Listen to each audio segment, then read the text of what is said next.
Hello everybody, today we will talk about how to fix or how to solve the problem of Deepseek. You click on settings. In this page you click on apps, default apps, app settings. In this list you will scrolling down until you find this Deepseek app. Here we click on first stop and you click OK. After that you will enter to storage.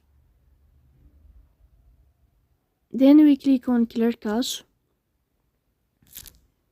Here you can turn on your airplane mode and you will turn off your airplane mode again to fix that problem.